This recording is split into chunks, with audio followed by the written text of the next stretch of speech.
Jai Gopi Jana Vallabha Girivardhara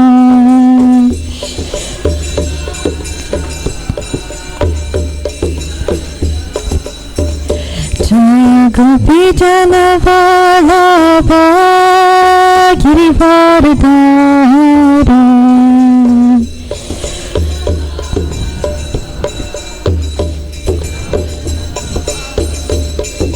Yashodanandana Vrajajanaranjana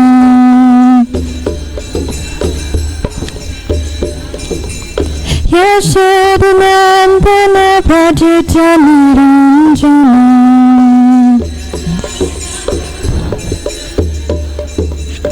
Yamunatira Vinachari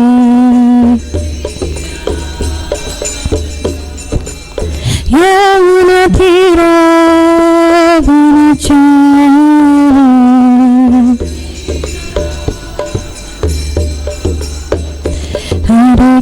Hare Krishna Krishna Krishna Hare Hare Hare Rama Rama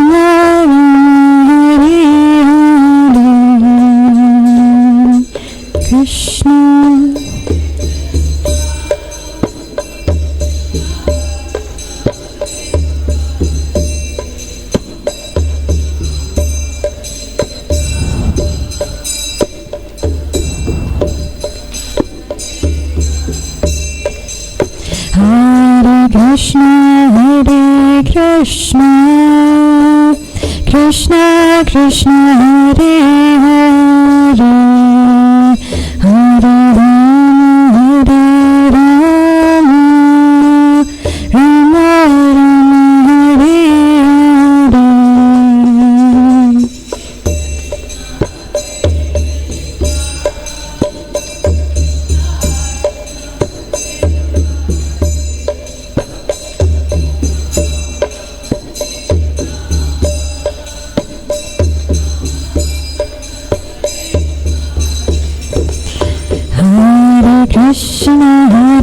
Krishna Krishna Krishna Hare Hare Hare Rama Rama Hare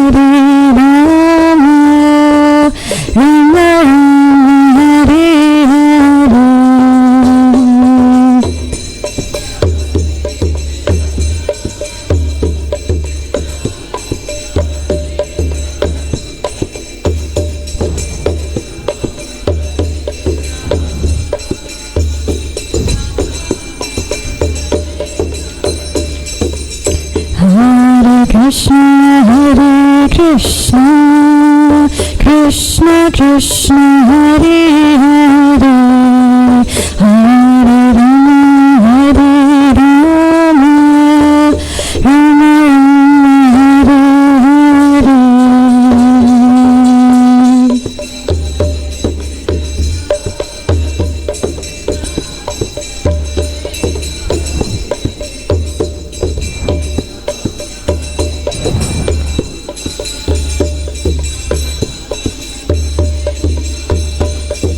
Hare Krishna Hare Krishna Krishna Krishna Hare Hare Hare Rama Rama Hare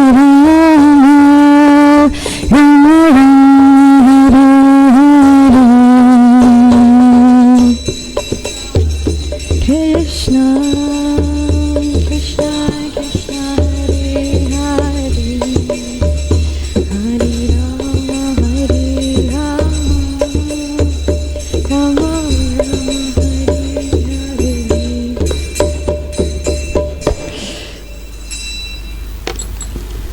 Srila Prabhupada ki, Ananta Koti Vaishnava Vrinda ki, Gaur Premanande.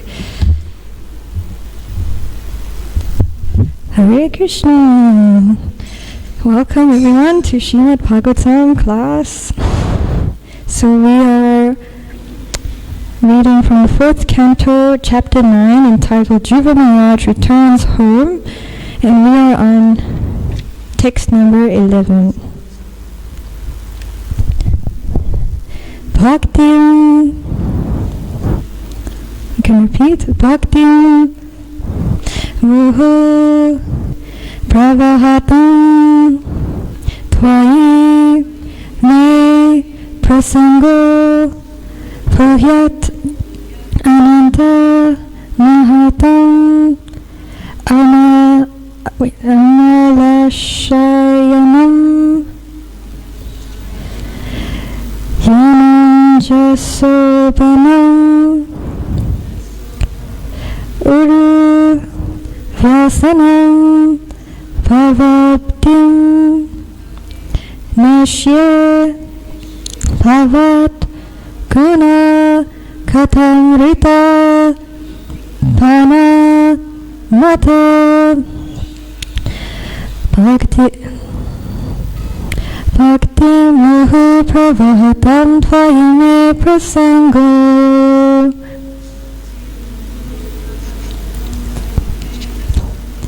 Bhuvyat Ananta Mahatam Amalashayanam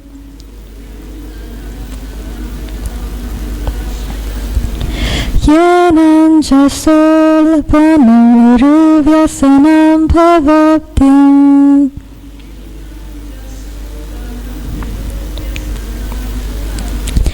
Nashya Bhavat Gunakatam Ritapanamata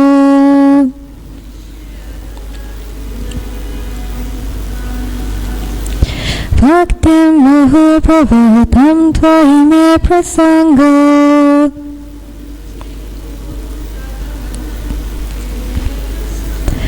Bhuvyat Ananta Mahatam Amalashayanam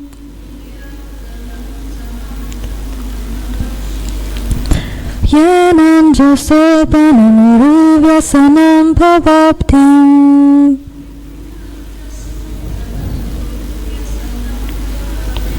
Nashya Bhavat Gunakatam Ritapanamata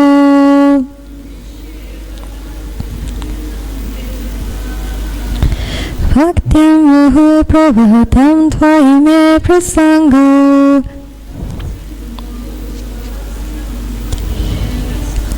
Bhuvyat Ananta Mahatam Amalashayanam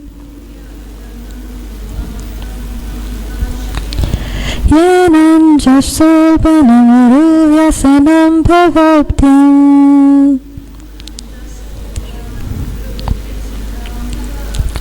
Nashya Bhavat Gunakatam Ritapanamata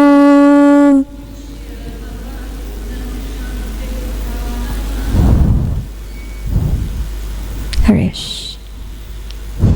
Give it a try. Come on. Okay.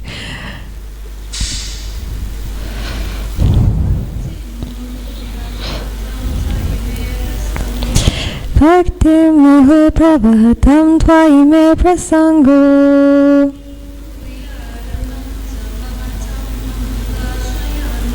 Bhuvyat Ananta Mahatam Amalashayanam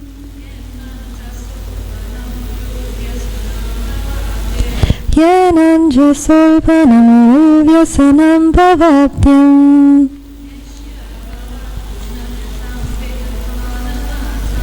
Nashya Bhavat Gunakatam Ritapanamata Okay. Bhaktim, devotional service. Muhu, constantly. Pravahatam, of those who perform. Tvayi, unto you. Me, my. Prasanga, intimate association. Bhuyat, may it become. Ananta, O unlimited. Mahatam, of the great devotees. Amala Ashayanam, whose hearts are freed from material contamination. Yana, by which Agyasa, easily, Abanam, terrible, Uru, great, Vyasanam, full of dangers, Bhava Abdim, the ocean of material existence, Nashya, I shall cross, Bhavat, your, Guna, transcendental qualities, Kata, pastimes, Amrita, nectar, eternal, Pana, by drinking, Mata, mad. Dhruva Maharaj continued, O unlimited Lord, kindly bless me so that I may associate with great devotees who engage in your transcendental loving service constantly. As the waves of a river constantly flow, such transcendental devotees are completely situated in an uncontaminated state of life. By the process of devotional service, I shall surely be able to cross the nescient ocean of material existence, which is filled with the waves of blazing fire-like dangers. It will be very easy for me, for I am becoming mad to hear about your transcendental qualities and pastimes, which are eternally existent.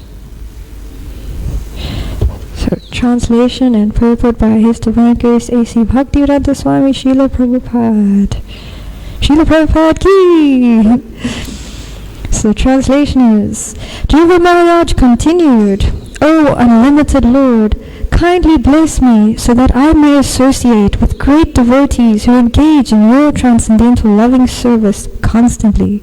As the waves of a river constantly flow, such transcendental devotees are completely situated in an uncontaminated state of life. By the process of devotional service, I shall surely be able to cross the nescient ocean of material existence, which is filled with the waves of blazing fire-like dangers. It will be very easy for me, for I am becoming mad to hear about your transcendental qualities and pastimes, which are eternally existent. Purport. The significant point in Dhruva Maharaj's statement is that he wanted the association of pure devotees. Transcendental devotional service cannot be complete and cannot be relishable without the association of devotees. We have therefore established the International Society for Krishna Consciousness. Anyone who is trying to be aloof from this Krishna Consciousness society and yet engage in Krishna consciousness is living in a great hallucination, for this is not possible. From this statement by Dhruva Maharaj, it is clear that unless one is associated with devotees, his devotional service does not mature. It does not become distinct from material activities. The Lord says, Satam prasangan mama virya samvido bhavanti hritkarna rasayana. Only in the association of pure devotees can the words of Lord Krishna be fully potent and relishable to the heart and ear. Dhruva Maharaj explicitly wanted the association of devotees. That association in devotional activities is just like the waves of an incessantly flowing river. In our Krishna Consciousness Society, we have full engagement 24 hours a day. Every moment of our time is always busily engaged in the service of the Lord. This is called the incessant flow of devotional service. A Mayavadi philosopher may question us. You may be very happy in the association of devotees, but what is your plan for crossing the ocean of material existence? Dhruva Maharaj's answer is that it is not very difficult. He clearly says that this ocean can be crossed very easily if one simply becomes mad to hear the glories of the Lord. Bhavat Guna Kata. For anyone who persistently engages in hearing the topics of the Lord from Srimad Bhagavatam, Srimad Bhagavad Gita, Srimad Bhagavatam, and Chaitanya Charitamrita, and who is actually addicted to this process, just as one becomes addicted to intoxicants, it is very easy to cross the nescience of the material existence. The ocean of material nescience is compared to a blazing fire. But to a devotee, this blazing fire is insignificant because he is completely absorbed in devotional service. Although the material world is blazing fire, to a devotee it appears full of pleasure. Vishvam Purna Sukhayate. The purport of this statement by Dhruva Maharaj is that devotional service in the association of devotees is the cause of the development of further devotional service. By devotional service only is one elevated to the transcendental planet Goloka Vrindavan, and there also there is only devotional service, for the activities of devotional service both in this world and in the spiritual world are one and the same. Devotional service does not change. The example of a mango can be given here. If one gets an unripe mango, it is still a mango, and when it is ripe, it remains the same mango, but it has become more tasteful and relishable. Similarly, there is devotional service performed according to the direction of the spiritual master and the injunctions and regulative principles of Shastra. And there is devotional service in the spiritual world, rendered directly in association with the Supreme Personality of Godhead. But they are both the same. There is no change. The difference is that one stage is unripe and the other is ripe and more relishable. It is possible to mature in devotional service only in the association of devotees. Om Namo Bhagavate Vasudevaya. Om Namo Bhagavate Vasudevaya. Om Namo Bhagavate Vasudevaya. Om Ajnanatirmirandasya Jnananjana Shalakaya Chakshurmilitamena Tasma Shri Gurave Namaha. Shri Chaitanya Manobhishtam Shtapitam Yena Bhutale Swayam Rupa Kadamayam Dadati Swapadantikam Vandeham Shri Guru Shri Yutapadakamalam Shri Gurun Vaishnavamscha Shri Rupam Sagrajatam Sahagana Raghunatam Vitam Tam Sajivam Sadvetam Saraditam Parijana Sahitam Krishna Chaitanya Devam Shri Radha Krishna Padam Sahagana Lalita Shri Vishakhan Vitamscha Hey Krishna Karuna Sindhu Dinabandhu Jagatpate Gopesha Gopika Kanta Radha Kanta Namostute Tapta Kanchana Gaurangi Radhe Vrindavaneshwari Rishabhani Sudha Devi Pranamami Haripriye Vanshakapatirubhyascha Kripa Sindhuvya Evacha Patitanam Pavanobhyo Vaishnavabhyo Namo Namaha Shri Krishna Chaitanya Prabhu Nityananda Shri Advaita Gadadhara Shivasari Gaura Bhaktivinoda Hare Krishna Krishna Krishna Hare Hare Hare Rama Rama Rama Hare Hare. So Dhruva Maharaj was performing all these severe austerities just to be able to see the Lord and ask him for his desire to be fulfilled. He had a material desire to receive a kingdom greater than his father's, greater than his grandfather's. And he actually began to perceive the presence of the Lord within his heart. But then the Lord disappeared, and he opens his eyes, and the Lord is standing in front of him. So then, because Dhruva Maharaj is just a young boy, he doesn't have the knowledge and the vocabulary to be able to glorify the Lord as he should be glorified. But then the Lord places his conch shell on Dhruva Maharaj's head so that he is able to speak and glorify the Lord. And then Dhruva Maharaj glorifies the Lord, and then he starts expressing that, actually I'm starting to see that what I've been desiring is completely futile, and really my only wealth is serving the devotees, being in association with the devotees, and seeing you and serving you. So he's sharing with us also now his realizations by speaking to Krishna in this way. And we're seeing what is the desire and what is the prayer of a pure devotee, because although Dhruva Maharaj came to the Lord with so much desire, that was all purified when he actually met the Lord.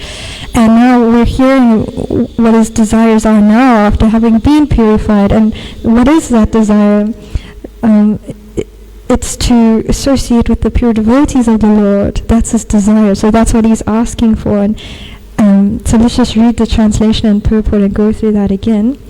Dhruva Maharaj continued, "O unlimited Lord, kindly bless me so that I may associate with great devotees who engage in your transcendental loving service constantly. As the waves of a river constantly flow, such transcendental devotees are completely situated in an uncontaminated state of life." So actually, Lord Dhruva now is asking to be in association of pure devotees engaging in constant service. He has also become a pure devotee actually. But this is what the pure devotee desires, because one quality of a pure devotee is that they don't think, oh yes, I'm a pure devotee. They think, I want the association with the pure devotees, and I'm not myself a pure devotee. So this is Dhruva Maharaj also asking, he's asking, please, I want to be in the association of those pure devotees. And he says, by the process of devotional service, I shall surely be able to cross the nascent ocean of material existence, which is filled with the waves of blazing fire-like dangers. So this ocean of material existence is so vast, and it's explained here. It's filled with waves of blazing fire-like dangers. There's danger at every step here in the material world, but he says, just by the process of devotional service, it's sure that he will be able to actually cross that ocean. And I thinking of this verse when I read that. It's Srimad Bhagavatam, Canto 10, Chapter 14, Text 58, which says that, for one who has taken shelter of the lotus feet of the Lord, everything becomes easier. Indeed, even crossing the great ocean of nescience, Brahmabudhi, is exactly like crossing the hoof print created by a calf, Vatsa Padam. So this great ocean of material existence, it becomes so small to cross, just like the hoof print of a calf, which is only about that big. It becomes so small if we just take shelter in the lotus feet of the Lord. And how do we do that? We're hearing now how we do that. By the process of devotional service. But that devotional service shouldn't be done in isolation. We have to be in association of devotees. And Dhruva Maharaj is asking, please can I be in association of those devotees who are always serving you? And then he says that it will be very easy for me, for I am becoming mad to hear about your transcendental qualities and pastimes, which are eternally existent. So what makes it easy to perform devotional service? It's attraction for the qualities and pastimes of the Lord. And that also can only come from associating with the devotees. So let's go through the purport a little more. The significant point in Dhruva Maharaj's statement is that he wanted the association of pure devotees.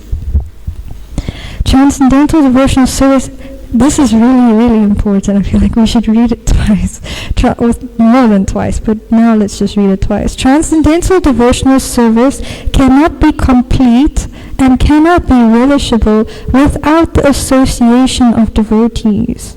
So let's read that again. Transcendental devotional service cannot be complete and cannot be relishable without the association of devotees. This is how important that Sangha is. Actually, my Guru Maharaj said that 90% of our Krishna consciousness comes from association. 90%, that's a lot of percentage. A lot.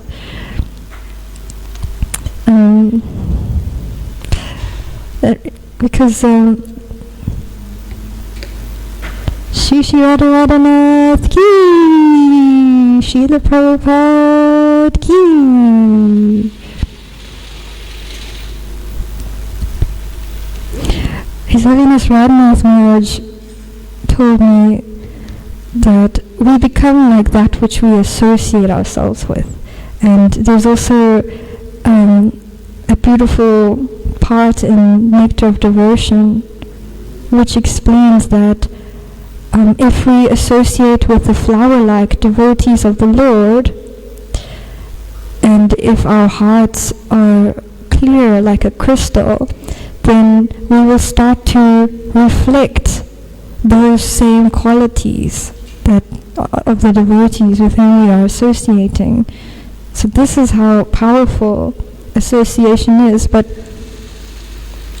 we first need to do some purification in our hearts so that it can be clear enough for those qualities to reflect. And then Srila Prabhupada goes on to explain that we have therefore established the International Society for Krishna Consciousness. And this is all just so important for anyone who has ever thought about leaving the movement because of some disagreement or some difficulty. And sure, there will be difficulties. Wherever we go in the world, there will be difficulties. And even in the Society of ISKCON, we can't pretend like we won't have struggles, that we won't face challenges. Of course we will. But let's just listen to this. We have therefore established the International Society for Krishna Consciousness. Anyone who is trying to be aloof from this Krishna Consciousness Society and yet engage in Krishna Consciousness is living in a great hallucination, for this is not possible. From this statement by Dhruva Maharaj, it is clear that unless one is associated with devotees, his devotional service does not mature. It does not become distinct from material activities. So if we think, well, I don't really need anyone else, it's just between me and Krishna. That's kind of a neophyte mentality, right? Thinking it's just me and Krishna and my spiritual life, and I'm going to go out there and work in the world, and it doesn't matter if I see devotees or not. If you have that kind of mentality, you're not going to make much progress, because we're so dependent on that Sangha for inspiration, for growth. And then it's saying here that, Srila Prabhupada is saying here that those material activities won't become distinct from spiritual activities. So for a spiritualist, they may be engaged in those same activities which the materialist is engaged in, but because their consciousness is completely different and centered around Krishna, then that activity is no longer a material activity. Like, for example, Srila Bhaktivinoda Thakur was a lawyer. So, we have many lawyers in the world, and many of them were just thinking, how can I earn money so that I can engage in sense gratification? But of course he wasn't thinking like that. He was thinking, how can I best serve the Lord and take care of my family so that they can practice Krishna consciousness? His consciousness was centered around serving the Lord. This is why he went to work and he did his duty as a lawyer. He was completely focused and dedicated to serving the Lord. So though the activity seems mundane, it's not at all mundane, because the consciousness is centered around serving Krishna. But unless we have the association of the devotees, we won't know how to do that. we would just be engaged in material activities, and they'll stay in material activities. We won't know how to center what we're doing in Krishna's service.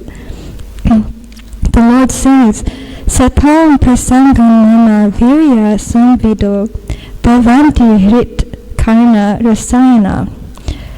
Only in the association of pure devotees can the words of Lord Krishna be fully potent and relishable to the heart and ear. I was thinking of this beautiful verse. It's one of my favorites from Bhagavad Gita. It's in chapter 10. Machita matkata prana puranta parasparam katayantascha mamecham tushanti cha ramanti cha. The thoughts of Krishna says, the thoughts of my pure devotees dwell in me, and they derive great satisfaction and bliss from always enlightening one another and conversing about me. So he's helping us to understand what a pure devotee is, what they do. This is what they do. They love talking about Krishna, hearing about Krishna, chanting the names of the Lord. This is what the pure devotee does. And it's only in association of such a devotee who has that taste that we can also get that taste. So only in association of pure devotees can the words of Lord Krishna be fully potent and relishable to the heart and ear. Dhruva Maharaj explicitly wanted the association of devotees. That association in devotional activities is just like the waves of an incessantly flowing river. In Krishna Consciousness Society, we have full engagement 24 hours a day. Every moment of our time is always busily engaged in the service of the Lord. This is called the incessant flow of devotional service.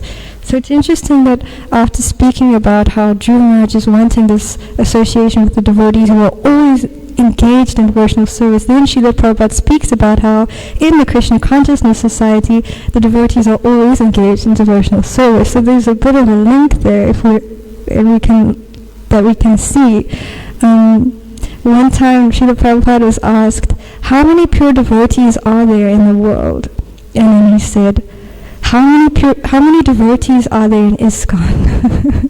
So he was basically saying that all of the devotees in ISKCON are pure devotees. All of them. They're always busily engaged in the service of the Lord. But we can understand that, there's a pure devotee, then there's a pure devotee, then there's a pure devotee. And there's no end really to the amount of purity one can reach. And this I realized after hearing His Holiness Bhakti Chaitanya Maharaj explain that when we are engaged in cleaning the temple and Pujari service, in cleansing the paraphernalia of the Lord, then we are assisting in the purifying process of our spiritual master's heart. And that was very confusing to me, because I thought our spiritual master, they have pure hearts, right? So what is it we can really do to assist with that? Nothing, because he has the pure heart already. But then he explained that, there's no end to the purity. It's, just like there's no end to love for Krishna, it just grows more and more and more. So this must be the case also for all of us, because at least for myself, I know that I can't really call myself a pure devotee. I mean, I still have material desires. I'm not completely surrendered to the Lord, and this is the definition of a pure devotee. But then at least in all of us there's a tiny percent, at least, like a little bit, there's something. But that grows more and more as we practice and as we associate, especially with those who actually are more advanced than us, and who actually have surrendered more than us, and who have more purity than we have.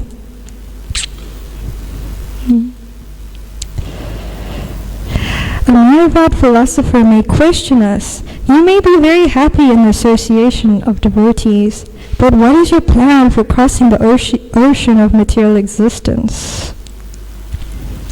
So Dhruva Maharaj, he answers this. He explains that it's not very difficult. He says it's actually very easy. He says that this ocean can be crossed very easily if one simply becomes mad to hear the glories of the Lord. So that's what we need to cross this ocean of material existence. We need to have that madness to hear the glories of the Lord. Bhavat Guna Kata. For anyone who persistently engages in hearing the topics of the Lord from Srimad Bhagavad Gita, Srimad Bhagavatam, and Chaitanya Charitamrita, and who is actually addicted to this process, just as one becomes addicted to intoxicants, it is very easy to cross the nations of material existence. So everything we have and are has to be, we have to try and engage that in Krishna's service. And all of us have maybe some inclination to form habits or addictions to something. So in the material world, people form habits or addictions which are opposed to Krishna consciousness, like becoming intoxicated. They cling on to that as something that gives them pleasure, and then ultimately find that it just gives them misery. But for a devotee, we want to become addicted to hearing about the pastimes of the Lord. And the more we hear, the more we want to hear. It's not that after we hear, we feel like, I have now heard enough, thank you. It's so sweet and so relishable that it's something that we should keep trying to do. And even if on some days we find that our japa or our hearing is a little dry, we have to push through that and keep going. And Bhagavatam Prabhu explains in his book Japa that actually sometimes Krishna reciprocates with us by taking away our taste so that we can hanker more for him. Because then we think, oh, I have no taste for Krishna and I'm just not experiencing his presence in his holy name, so I've got to try more, I've got to try better, I've got to hear better because I'm not feeling the reciprocation.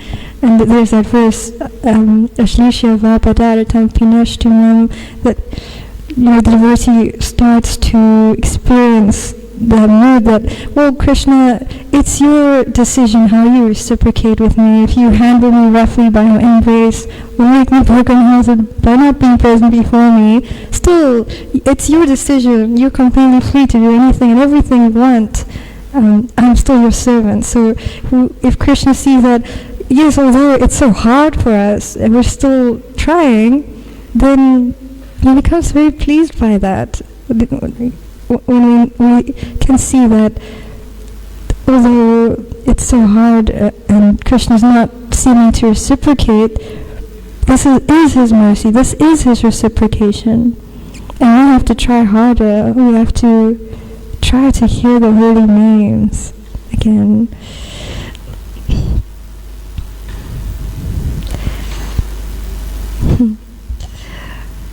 The ocean of material nations is compared to a blazing fire, but to a devotee this blazing fire is insignificant because he is completely absorbed in devotional service. Although the material world is blazing fire, to a devotee it appears full of pleasure. So Ruda was giving, Her Grace Ruda Prabhu was giving a class the other day, and she was explaining how even the material world to a devotee is not just the material world, it's also spiritual because it's coming from the Lord's energy. It's just a matter of our perception on how we utilize everything we see or how we see everything and how we utilize it from that perspective. So actually,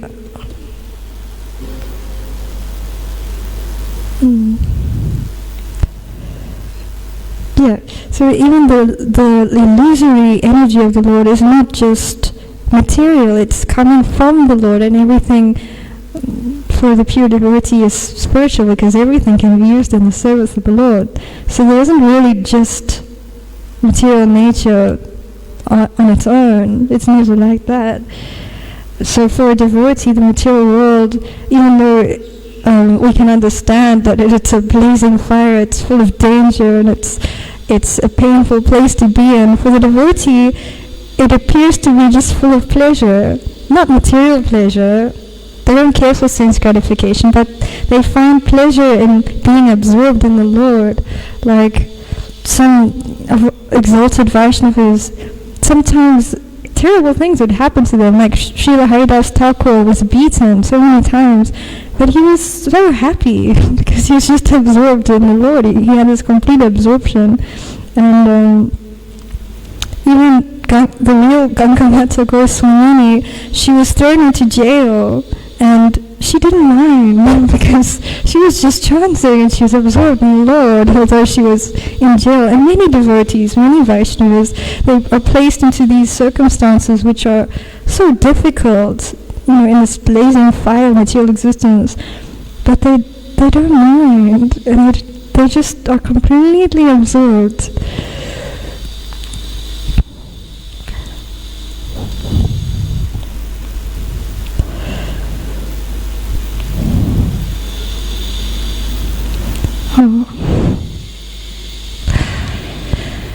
The purport of this statement by Dhruva Maharaj is that devotional service in the association of devotees is the cause of the development of further devotional service.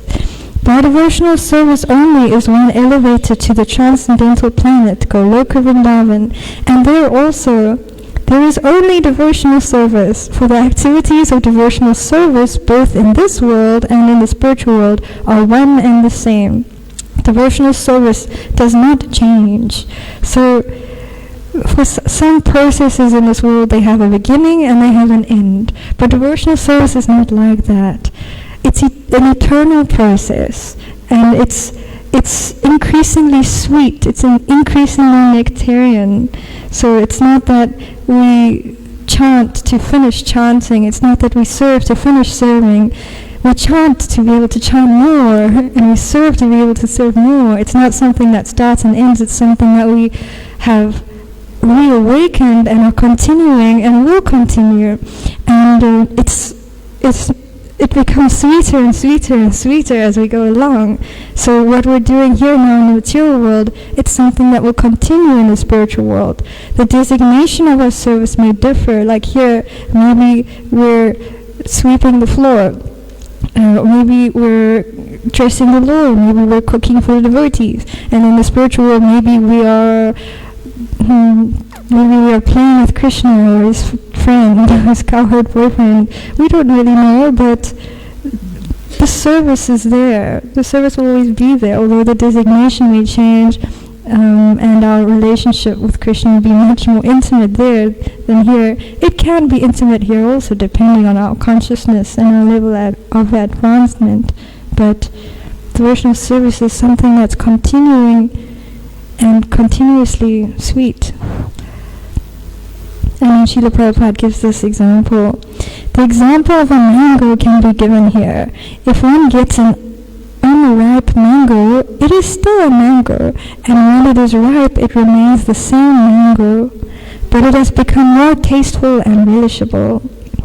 Similarly, there is devotional service performed according to the direction of the spiritual master and injunctions and regulative principles of Shastra, and there is devotional service in the spiritual world rendered directly in association with the Supreme Personality of Godhead.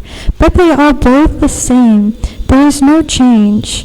The difference is that one stage is unripe and the other is ripe and more relishable.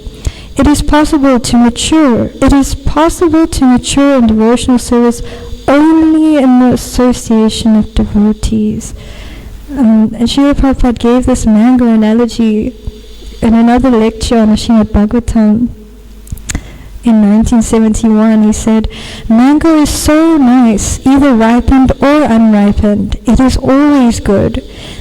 And that goodness may be tasted by different types of men, but mango is always good." Mango is mango. It's the king of all fruits. So devotional service is the king of all processes of God realization. That is its position always, either ripened or unripe. I like that analogy. So it's really sweet.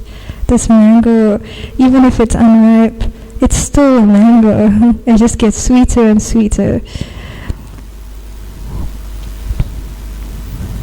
So there's the unripe mango, which is us just doing service the way we're supposed to, because we've been told to do it like that. So in the beginning we don't have much taste, but we've been told we have to chant 16 rounds, we should wake up early, we should attend the programs, so we follow. And that's like Vedi sadhana bhakti. It is us following the rules and the regulations, but we don't have much attachment for the Lord, much love for the Lord. We're just doing it because we've been told to do it.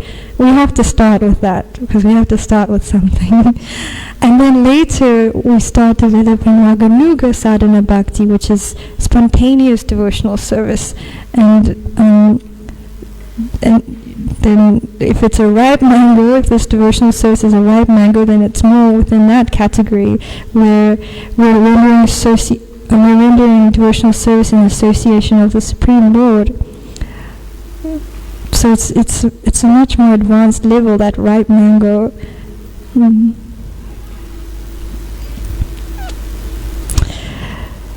But in this whole purport, we're really seeing how Sangha is so important. I mean, Dhruva, he's a pure devotee, and what is he asking for? He's asking for the association of pure devotees.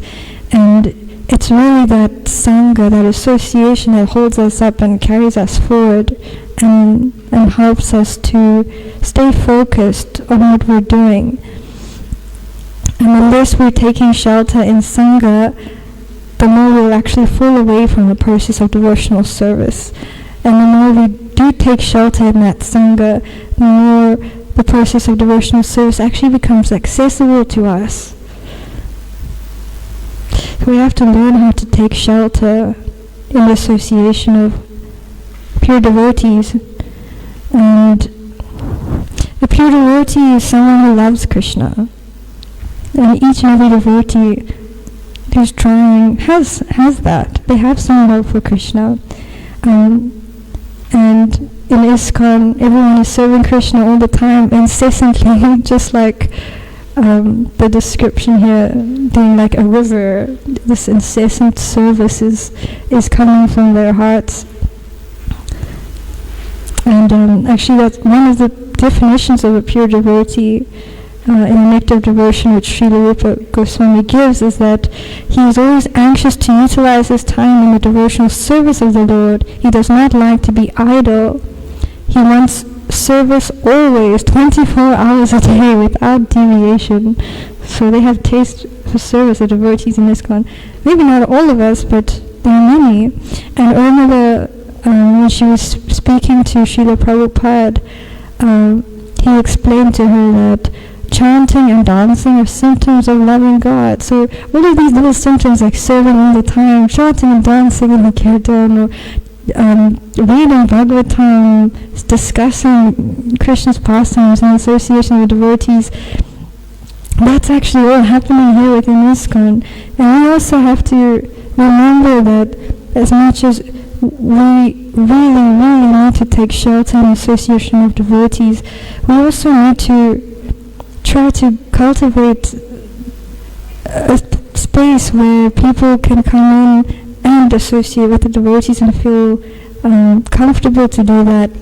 Like Srila Prabhupada is saying that, this ISKCON, if we don't have this ISKCON, if we think that this ISKCON is not going to help us develop our devotional service, and we actually become aloof to the society, then it's not actually, he's saying it's not possible for us to make progress in devotional service. That's what he's saying. So we have to, whoever comes, we have to really look after them, because this is Srila Prabhupada's movement, and he's stressing the importance of Sangha, which we all really need. So we have to take shelter in the Sangha, and we have to try to become good Sangha. Not that we on our own can think, yes, I want to be good Sangha, but we have to become that by associating, by taking shelter, so that more people can be attracted to come to Srila Prabhupada's ISKCON and take shelter and not want to leave. So I'll just read the last sentence again, because it's really important. It is possible to mature in devotional service only in the association of devotees. Okay, we'll stop there. Are there any questions, comments, or corrections? Yes.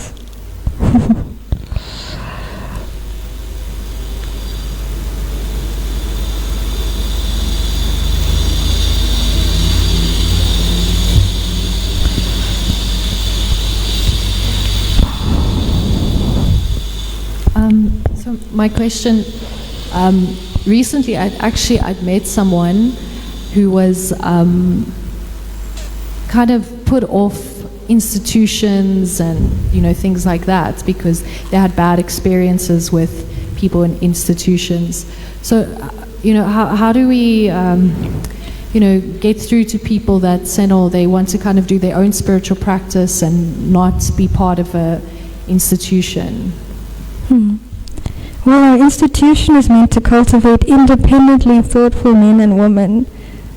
So although we are a team, we're in an institution, it's not a mundane institution where everyone's just focusing on themselves as much as everyone's focusing on making spiritual advancement in relation to everyone else. Because the neophyte thinks it's just between me and Krishna and it's just my spiritual life and I don't really need anyone else and I don't really want to be in an institution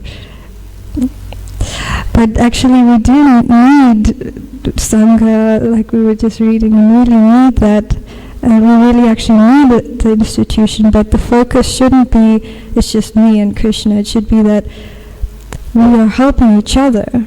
We need to support one another. And I understand, in the material world we see so many examples where institutions they fall apart or they break people down because they're centered around sense gratification. And we can't claim that our ISKCON is 108% perfect. We have our issues too, right? Internally we have a lot of work to do because we're not always all focused on just serving Krishna. We at times also fall back on our own desires and we sometimes put ourselves in the center as well. So because of that, our institution may also seem sometimes just like other institutions, but it's not. It's a transcendental institution. It's not like other institutions. The focus should be Krishna, and it's meant to help each individual soul to come closer by coming together and working together and supporting one another. And the more we actually support one another, the more we will also find strength. Because the person who's always sharing is the person who Krishna is always giving to. So if we're just on our own and we don't want to be a part of anything, well, I mean, we are all on our own, right? From the beginning, in the middle we meet some people, but at the end we're still on our own. We are. But we're not really, because Krishna is there, Guru is there, and devotees are there, and that continues into the next life. So we're on our own, but we're not quite on our own, and we shouldn't be just on our own. We shouldn't think that, institutions haven't worked for me, so let me not engage at all in any institution. But rather, we should give an institution a chance, which actually has as its aim to cultivate you in the best possible way, not to just like take something from you, sap you from everything you have, and not like other institutions. It's meant to cultivate you in your spiritual growth, or her, even though she feels like she does. That would be my response. I don't know if that was okay. Is there anything else? You can go ahead if you have anything else. I know you have a lot of questions. You're like me. Okay. Anything else? Okay, His Divine Grace, A.C. Bhaktivedanta Swami Srila Prabhupada Ki, Ananta Koti Vaishnava Vrinda Ki, Gaur Premanande.